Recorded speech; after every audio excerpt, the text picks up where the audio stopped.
Welcome to IJMS Painters and Interior Designers. Today we're going to be dealing on this vintage window, as you can see right there. So if this is the first time you're watching one of our videos, please don't forget to subscribe, hit the notification bell and leave a comment if you wish. So back to what we're doing today. Today we are going to be repainting this vintage window.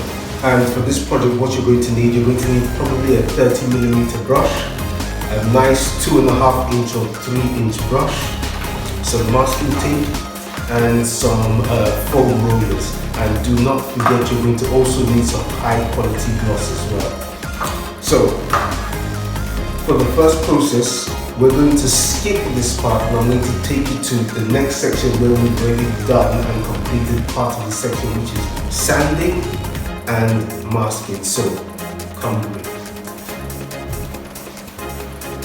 So yes, welcome back. So there are actually two of these windows in this building, and this window is one we had prepared earlier. So as you can see, it has already been masked round. And for the sanding, so when you're doing one of these projects, you might not need to sand yours, but in this case, this hadn't been worked on for a while, so we did sand it.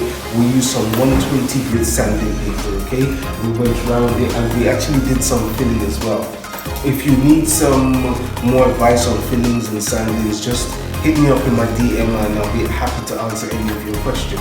So, but moving straight on here. So, with the repainting, we're going to be, like I said, we're going to be using a high quality gloss paint, and we're going to be using three main equipment. We're going to be using the 4-inch foam roller, we're going to be using the 3-inch cutting in brush, and we're going to be using the 13mm brush as well. And the method we're going to be using, we're going to be starting from the center of each part and working our way out. So for example, we're going to probably start at the top, and let's say at the grills. We start along the grills, we finish the grills, then we work our way to the center. So for the grills, we're going to be using the 13mm brush. Once we move closer to the center, we're going to be using the 4-inch foam roller, and the process remains the same. So for the deeper grooves on the frames, or probably you can't see them here, I'll show them to you later on. For the deeper grooves, we're going to be using the 3-inch brush. And that is basically the process we're going to use. So we start from the grills, work our way into the frames, then back onto the panels, and then straight across the face of the whole entire frame. Okay, so keep watching and I'll try and give you as much detail as possible. Like I said, if this is the first time you're watching one of our videos, please don't forget to like, subscribe and share, and please hit the notification button and leave a comment if you wish. Keep watching. Thank you.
So we've done part of the top ceiling using the process working from the inside to the outside, and as you can see, there's a vast color change. You can see the difference in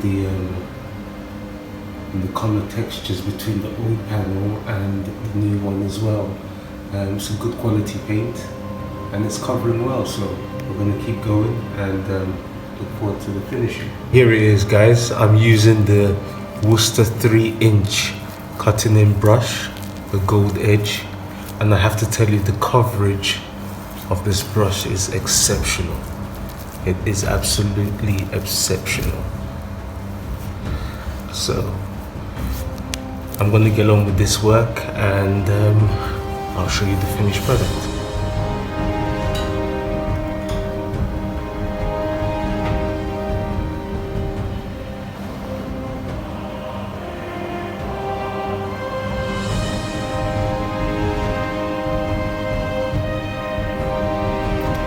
Right, so we are at our 50-50 mark, and this section has been painted. As you can see, it's still shiny, it's glossy. I know the lighting's a bit funny, but this is what it looks like without the masking tape on. The paint's still drying, and if we compare it to this section here, it still hasn't been painted and still got the masking tape on. You can see the difference in color, you can see the difference in texture, you can just see the whole thing, you know. So skip back over to this side. You see this is done, and you see the difference there. So we're going to keep going at it and see you guys back here soon. So here, as you can see, where we've taken the masking tape off, you have a little bit of bleed through from the paint, from the masking. So this can be stopped with an easier method, which is using a much more high quality masking tape. Or if you're on a tight budget, it's very easy to just, you know, a cloth and some mentholated spirit and just wipe. Or another method, you can just use a window scraper with a nice sharp blade to go around the edges and just finish up and tidy up your work, which gives you a more professional look.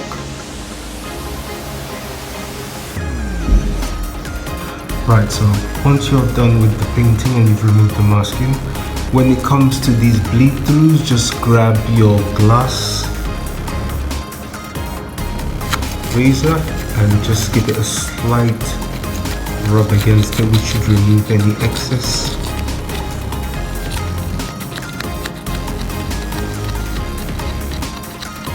This will remove any bleed throughs, and then you just get an alcohol rubbed or soaked cloth and just give it a wipe down. And there you go. It's a much more professional, cleaner look, cleaner finish. And you just basically go through your whole project like this until you've got rid of all the bleed throughs. And yeah. And this is the finished product, guys. As you can see, the vibrancy in the color, the change, and it just looks like a really nice, revitalized piece of work.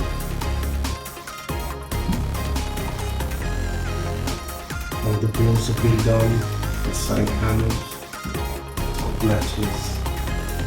So all that's needed now is just a good, solid clean. And this, guys, is how you paint giant French-styled glass windows. Thanks for watching. Don't forget to subscribe, like, and share.